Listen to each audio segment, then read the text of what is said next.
UPSC CSE 2025 की। और हम डिस्कस करेंगे हाउ वाज फीलिंग पेपर, क्या टफेस्ट था, इजी था, मॉडरेट था, एंड कैसा हुआ मेरा एग्ज़ाम। इस कंटेक्स्ट में हम बातें करेंगे। एंड आपने पेपर ऑलरेडी देखा ही होगा, तो ये मुझे सेट भी मिला था, आप यहाँ पे देख पाएंगे, GS paper 1, GS paper 2। Okay, so friends, यदि आप चैनल पे नए हैं तो ज़रूर आप इस चैनल को फर्स्टली सब्सक्राइब करें और लाइक एंड शेयर भी करें।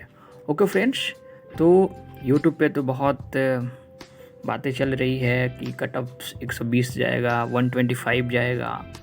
मैं आपको लिटरली बताऊं कि किस व्यक्ति को ये पेपर इजी लग रहा है, किस व्यक्ति के लिए ये पेपर लेंदी था, एंड किस व्यक्ति के लिए सबसे टफेस्ट ये पेपर था।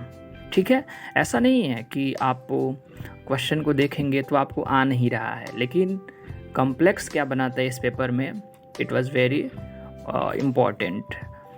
Paper was not easy point of view, it's my personal point of view, but कुछ लोगों को ये लगता है कि बहुत ही पेपर आसान था। हिस्ट्री के 2-4 क्वेश्चन, पॉलिटी के 2-4 question, it is a decide factor for your prelims examination, but it is not true. आपको पता है कि क्वेश्चन का जब आप नेचर देखेंगे तो स्टेटमेंट वाइज आप देख पाएंगे। मैं कुछ क्वेश्चन को आपको दिखा रहा हूँ।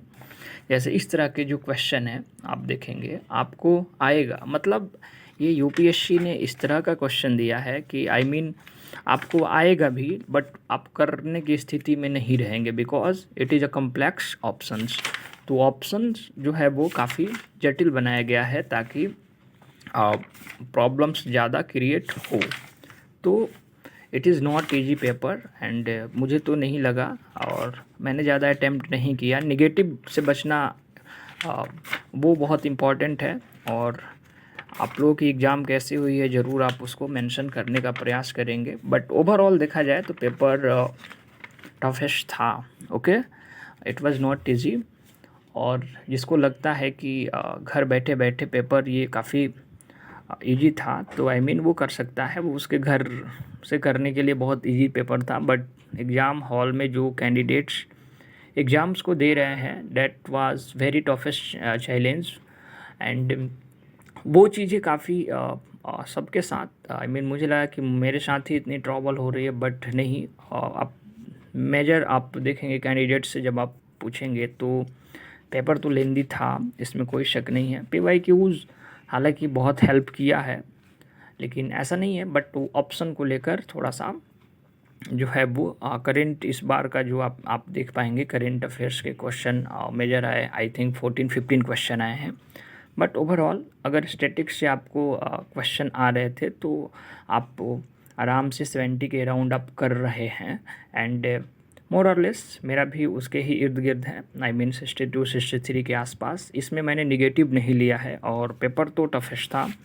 थोड़ी सी बात हम सीसैट की करेंगे, तो सीसैट एक बात और कर लेते हैं। यूपीएससी है, यूपीएससी के पेपर हर बार एक नए पैटर्न के साथ अपना स्टार्टिंग करता है, तो ये नहीं कहेंगे कि हाँ, लेकिन अगर हम देखें 2023-24 उसके कंपैरिजन में थोड़ा सा पेपर्स को देखें तो कहीं ना कहीं थोड़ा सा वेरी करते हैं, अलग पैटर्न का है। हर वर्ष यूपीएससी का अलग अलग पैटर्न रहा है, तो वो इस बार भी यूपीएससी का पैटर्न यही है। और वाकई में जो कैंडिडेट्स तैयारी किया है उसके लिए टफेस्ट था, जो नहीं किया है उसके लिए बहुत ईजी पेपर में भी हो सकता है।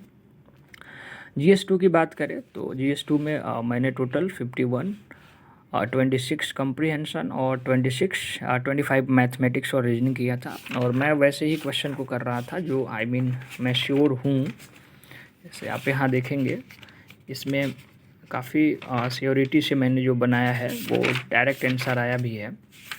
और ये अच्छा भी होता है कि आप वैसे ही क्वेश्चन का चयन करें जो आपको एक तरह से क्वालिफाइंग करा सके। जटिल क्वेश्चन में आप फंसते जाएंगे, फिर वो क्वेश्चन कर नहीं पाएंगे, तो वो भी एक चैलेंजिंग होता है। और सीसैट भी इजी नहीं था, लेकिन हाँ 2024-2023 के कंपैरिजन में अगर देखें तो थोड़ा सा उससे ईजीएस्ट माना जाएगा। और मैथमेटिक्स के क्वेश्चन नॉट इजी, राइट। और कंप्रीहेंशन तो हमेशा वैसा ही रहता है जैसा पैटर्न है। तो ओवरऑल देखा जाए तो सीसैट का जो पेपर था वो बहुत अच्छा हुआ। मैंने 51 अटैम्प्ट किए और जिसमें 25 रीजनिंग मैथ और 26 मैंने कॉम्प्रिहेंशन किया। कॉम्प्रिहेंशन का रेशियो मेरा हमेशा अच्छा रहता है। 18, 19, 20 के अप्रॉक्सीमेट साइन सही होता है। और आप यहाँ पे देखेंगे तो क्वेश्चन करने लायक था, थोड़ा सा टाइम टेकन तो लग रहा था, बट रीजनिंग और मैथमेटिक्स में जो ईजीएस्ट क्वेश्चन थे उसको आप करने की स्थिति में है और वो उसका बेहतर विकल्प भी है और वो चीज़ें काफ़ी अच्छा भी है और वहाँ से काफ़ी क्वेश्चन भी सही हुए हैं जिसका डायरेक्ट आंसर आ रहा था। तो सीसैट को लेकर ये तो क्वालिफाइंग पेपर है, बट सीसैट ओवरऑल देखा जाए मेरा अच्छा हुआ है। एंड सीसैट उतना भी इजी नहीं था। हाँ, जो प्रैक्टिस किया होगा उसके लिए काफ़ी अच्छा प्रेडिक्ट था। बट जीएस का स्कोर अब हो सकता है क्या कटअप्स हो, बट कटअप्स ज़्यादा नहीं जाएगा। ये क्वेश्चन का जो लेवल था, ऑप्शन जिस प्रकार से आयोग ने बनाया था, इट वाज वेरी टफेस्ट। वो देखने लायक था। आपने यदि एग्ज़ाम हॉल में दिया है एग्ज़ाम को तो आप वहाँ देख सकते हैं। अब बहुत सारे आंसर किए आ गए हैं, किससे मिला है किससे नहीं मिला है, तो आप किसी से ना मिला है, सबसे बेटर यही है। नहीं तो आप डाउट में रहेंगे। आप 2-3 दिनों तक ब्रेक लें और इत्मीनान से अपने आप को देखें। अगर आपने कॉन्फिडेंशियल होकर यदि क्वेश्चन को अटैम्प्ट किया है,